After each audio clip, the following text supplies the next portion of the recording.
Kära lyssnare, idag har jag en otroligt bra dag på jobbet. En extra bra dag. För inte nog med att jag får sätta mig här tillsammans med er. Jag har också en hemlig gäst med mig i studion. Och det vet ni ju att det brukar alltid bli extra trevligt. Innan jag avslöjar vem min gäst är så vill jag bara dra lite formalia. 25 år ska man vara för att få lyssna på den här podcasten eftersom vi pratar om alkohol.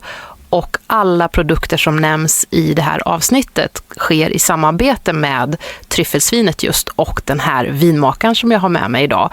Och sen vill vi såklart också säga att man ska dricka med måtta. So I'm changing to English now. How much Swedish do you know? You've been here a couple of times. I know absolutely zero Swedish. Absolutely zero. Yeah. But our languages are kind of similar because you are all the way from South Africa and I'm going to reveal my secret guest now and it's Peter-Allan Finlayson. Welcome. Thank you very much, Anna. How are you? Yeah, I'm very well, thank you. On a bit of a tour. I've been in the Netherlands and then Norway and finishing it off here in Sweden, which is obviously the highlight. Thank you so much. Yeah. How many times have you been here now? In Sweden? Yeah. I think 3 or 4. Yeah. Possibly, yeah. Yeah, that feels about right. Do you like it so far? I love it. I mean, Yeah? the weather's beautiful today. The food's fantastic. Visiting my favorite importers is always a pleasure. Oh, so the only downside is that I heard that you lost your jacket on the plane. I did. Well, lost is maybe not the right word. Left, left on the plane. Exactly. So I'm not sure that I'll see it again. But small price to pay. I'm very happy that we will have this moment together. And before we start, I just want to ask, Peter-Allan is your name. Do you have like a nickname or do people usually call you Peter-Allan? I'm called a few different things. So during high school and university, I was called Finn. Finn? Yeah, because of Finlayson, the surname. Yeah. And otherwise Peter, some people, P.A., but my parents call me Peter-Allan. My wife calls me Peter-Allan. So. Let's start with the basics. Who is the man in front of me? Who am I? Wow. Okay. I am a winemaker / part owner of 2 wineries. Crystallum wines, where we focus only on Chardonnay and Pinot. People are probably most familiar with Crystallum. And then Gabriëlskloof, which was started by my wife's family. And there we have a slightly wider range of products, slightly kind of warmer climate range, focusing on Chenin, Syrah, and a few of the Bordeaux varieties. But so let's start with Crystallum. Probably most of our listeners are familiar with your labels, but if they have never heard about Crystallum, tell us.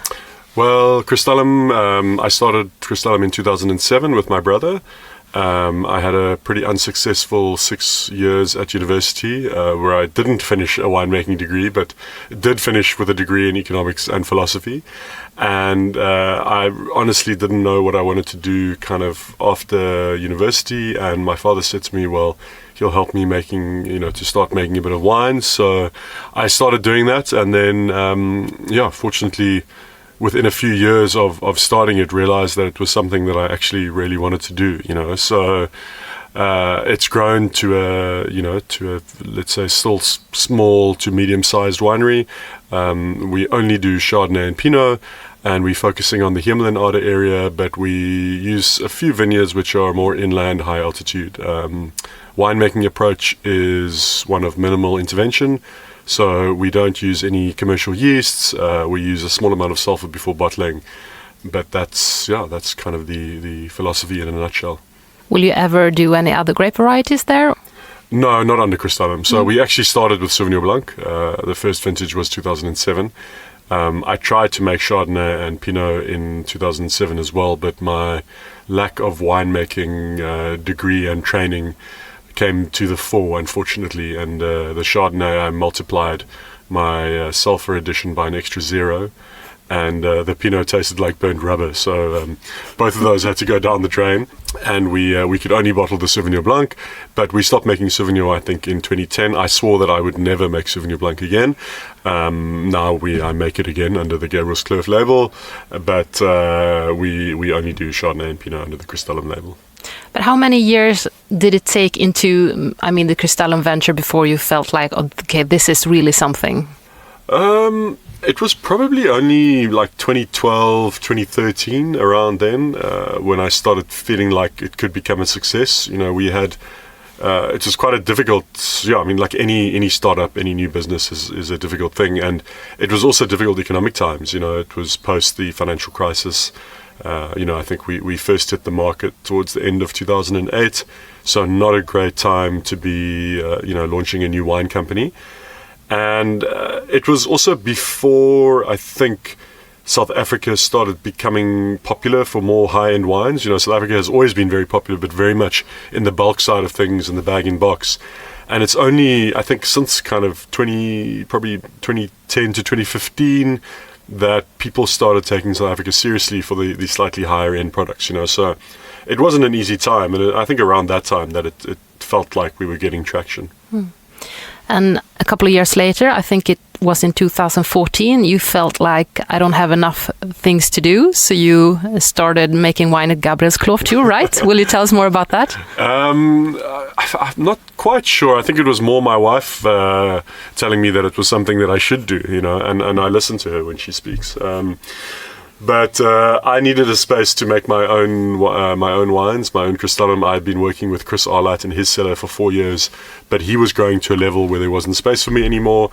And I spoke to my father-in-law about getting involved in the business and joined in August 2014. So just over 10 years now that I've been involved in Gabriëlskloof, and also a very, very difficult first couple of years.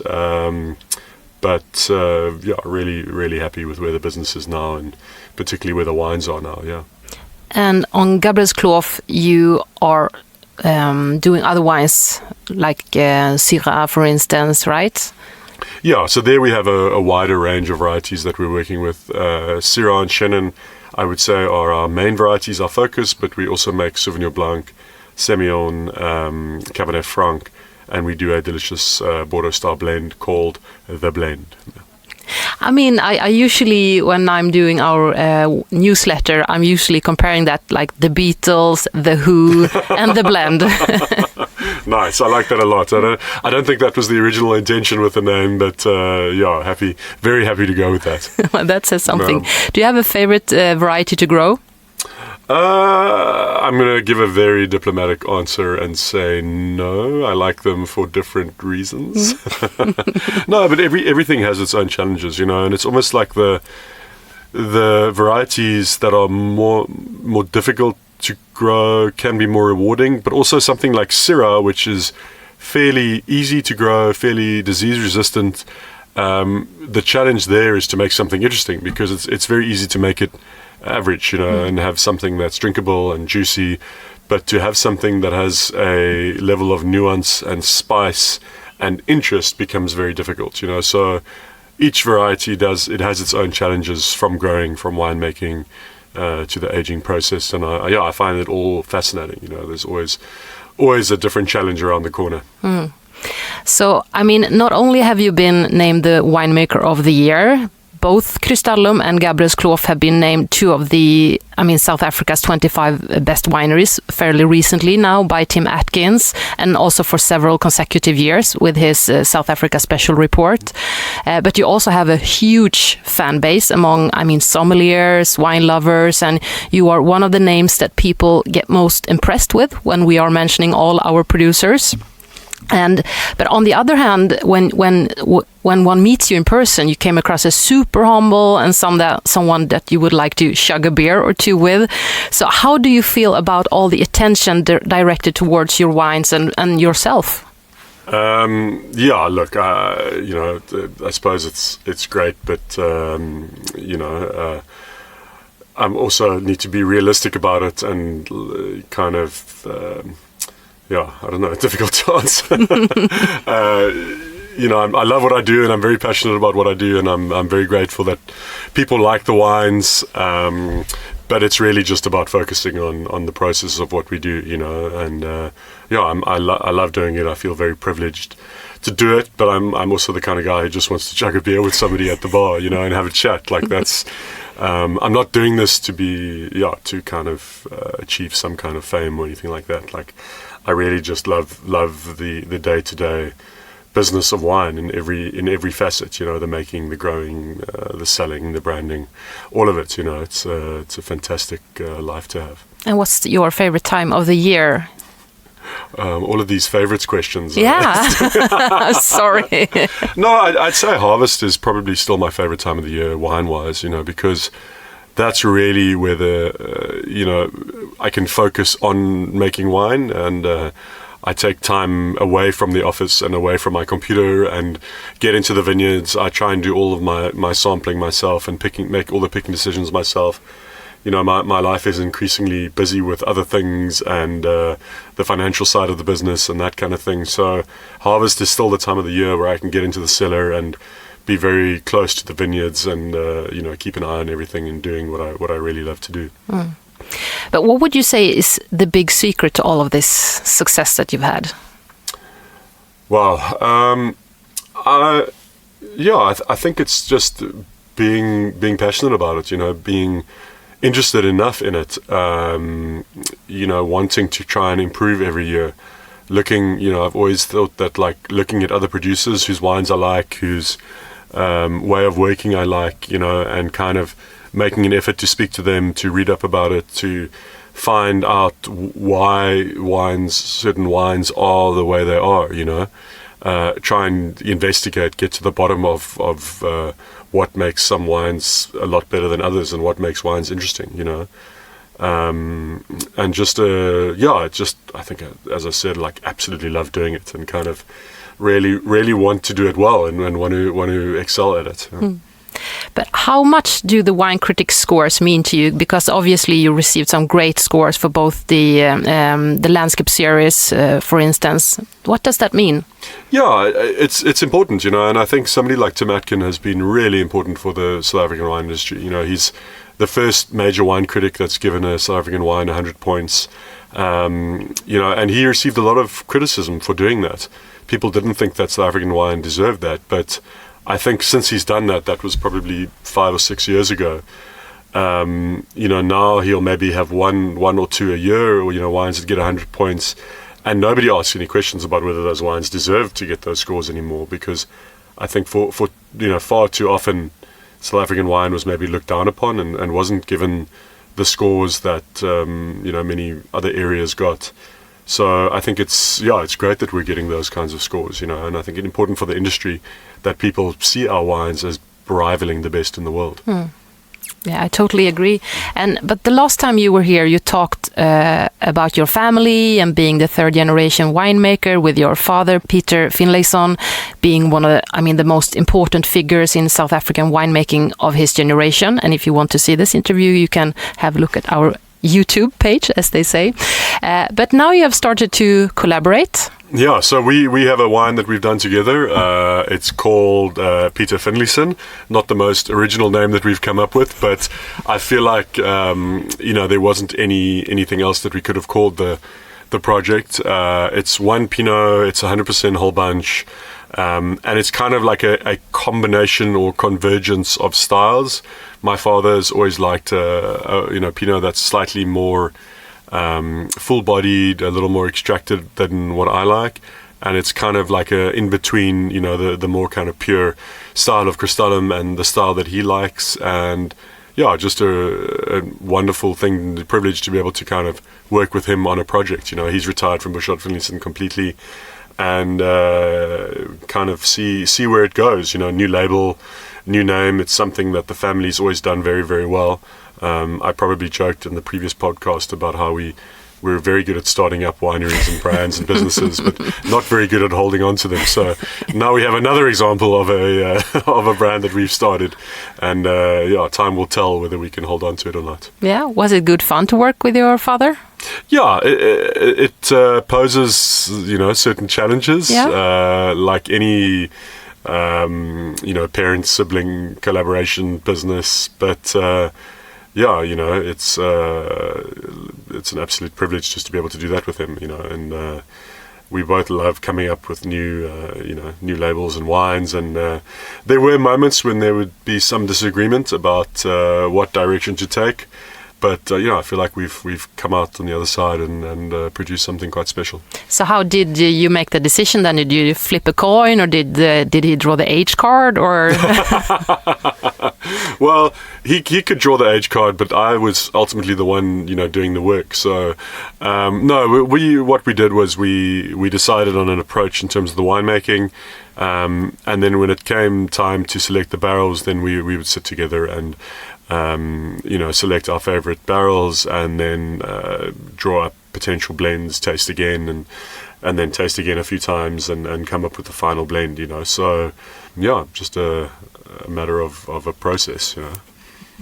But you're working not only with your father, you're also working with your father-in-law, as you mentioned before, on Gabriëlskloof, and also your brother on Crystallum. So it feels like you're keeping your family close. But would you recommend this for your kids, for the next generation?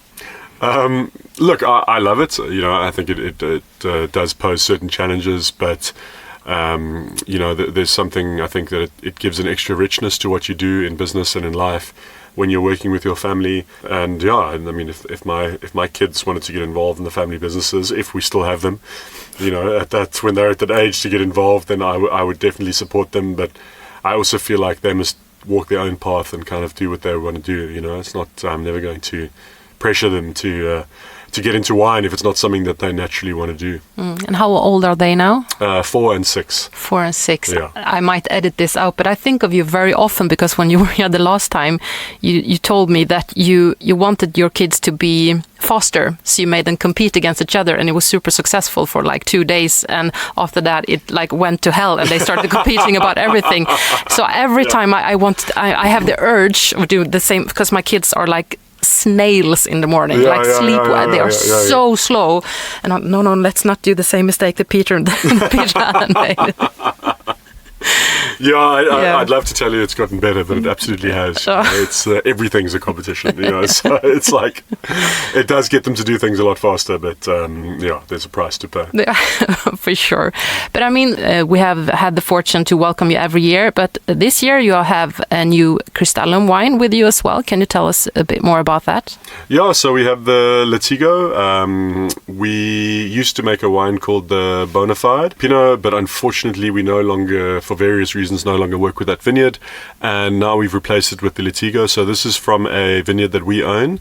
It borders on the Ferrum Chardonnay, so a vineyard that we have control over, have farming control over, and I think it fits beautifully into the range. Lovely purity, lovely spice, little more whole cluster used, about 75%. So it has, let's say, not a more tannic profile, but it's a bit tighter, will need a little bit more time to open up, but I feel like it's a great addition to the range. And the name, because I mean, you taught me last time that Agnes was the name of your grandmother, right? Great grandmother, yeah. And the Malbalel, it was some tale about the girl being eaten by a crocodile or something. And the Latigo, what is that? So I have a very good friend of mine who is a lawyer. And he is an investor in the farm that we own where this vineyard is. So I've been making a wine called Latigo for him, as he is a lawyer who gets involved in litigation. So if it wasn't for him, we wouldn't have been able to buy this property, and we've used the name that he was using for his own wine now under the Crystallum banner. He must be so proud. Yeah, I think he's very happy about it. Yeah, I mean, I would. You're more than welcome to name your next venture after us. Just kidding. But I mean, there was actually my next question. Yeah. What is your next big project coming up? So we have a wine, let's say a sort of top-end Syrah that I'm working on for Gabriëlskloof that we don't have a name finalized for yet, so that'll probably be out this time next year. We've also done a new set of paintings for the landscape series, so I can show you later. My kind of in my mind, I always wanted to, let's say, refresh the landscape series every 10 years. So next year will be the 10-year anniversary of the series. And I've used an artist, he's actually a father of a very good friend of mine, to do a set of new paintings, which I'm really, really happy with. how they've come out. And then we also have a new Chenin called the Era Rene, which is our first wine of origin Bot River Chenin Blanc from Gabriëlskloof. So that's something that I've been working on since 2016. We've planted some new vineyards, Chenin Blanc vineyards on Gabriëlskloof, also grafted a Semillon vineyard over to Chenin, and super happy with it. Yeah, so that's the 6th wine in the landscape series and completes the landscape series. Although I've said in the past that something's complete and then added to it, so don't be angry if we decide to have a 7th wine. I will never be angry. Not at this stage. I also feel like I need to kind of rein myself in a little bit and kind of stop working on new projects, but I get really excited about new projects. You said that last year as well. So let's just hope it doesn't get too out of hand. But I mean, obviously it's the Pinots that have made you most famous, but for anyone listening who are already in love with the Crystallum wines, I mean, your landscape series, they are insane. I had a bottle of 2020. I can't remember if it was the sandstone or the shale. Sorry about that. But it was so good that I got a bit pissed afterwards because I had no bottles left, and that was my last bottle. So not pissed because of the alcohol? No, because angry pissed or pissed. No, I was angry pissed because why the hell did I drink this wine? Because now I have none left. Please try the Syrahs from Gabriëlskloof because they are amazing. But you were mentioning your region before, Hemel en Aarde. How would you describe that area to someone who's never been there? So it is incredibly beautiful. It's a valley. It's surrounded by mountains on both sides. Close to the ocean, so between 2 and 12 kilometers from the ocean, depending where you are. It's divided up into 3 wards. So you have the valley, which is the bottom part, at an altitude of about 100 meters, and then you go up to the ridge, which is the top part. You get up to about 300 meters. The highest peak on the one side is just taller than Table Mountain, so about 100 meters taller than Table Mountain. Wow. So very mountainous as well. Quite green throughout the year. The soils are of a kind of clay and shale composition, so quite red soil, but incredibly beautiful area just behind the town of Hermanus. And if anyone's ever wanting to go to South Africa, you have to visit the area. It's very special. It's a bit cooler than you could imagine when you think about South Africa, right? Yeah? Yeah, I think the ocean there has a big part to play. That's one part of visiting Hermanus that sometimes shocks people a little bit, is that the sea can be around 10 degrees Celsius, which is not always that pleasant to go swimming in. But because of that cold ocean, we get cold airflows going across the vineyards and across the land in the afternoons, and it keeps the temperature to let's say close to or below 30 degrees Celsius generally. And the average high in the town of Hermanus is 26 degrees, which is the same as what it is in Beaune in Burgundy. So a very moderate climate. So would you say that is the main contributor why you are so successful with Pinot Noir, that usually doesn't thrive in super hot weathers, right? Yeah, absolutely. I mean, there's not many parts of South Africa that work well for Pinot, but the Hemel en Aarde is definitely one of them. And when it comes to vintage variation, would you say it's a bigger difference between vintages where you are? Or, I mean, talk a bit about vintage variation in South Africa. Yeah, I mean, we generally do have vintage variation, but we also don't struggle for ripeness, so even in something like 22, which is probably the coolest vintage that I've ever been part of, we still achieved full ripeness, so it's not as extreme as what you have in Burgundy, where a poor vintage might mean that you don't get the levels of ripeness that you're looking for. But 22 was quite an atypical vintage for us. 23 was also quite cool. So the wines show a beautiful kind of level of freshness and acidity. And then 24 that we've had this year is a little bit more, let's say, typical, so slightly warmer. The wine's going to be a bit more concentrated again. But we like to adapt in the cellar and kind of, we don't mind having vintage variations, but it's important for us to maintain quality, obviously, always. So talking about Burgundy, one of their biggest fears is the frost, obviously. What is your biggest fears in terms of climate? Yeah, it's heat. Heat. So for us, having heat spikes, also baboons. Baboons? Baboons, yeah. Okay, so because they eat the grapes or attack the workers? No, they eat the grapes. Okay. And they also don't, cut the bunches off beautifully with a pair of secateurs. They rip off the shoots and cause sort of long-term damage to the vineyard. So it's a real worry. Oh, really? So we this year it wasn't so much of a problem, but last year on Gabriëlskloof we had to employ 2 people permanently. They had motorbikes and they would, cruise around, chase around the baboons, trying to keep them away from the vineyards.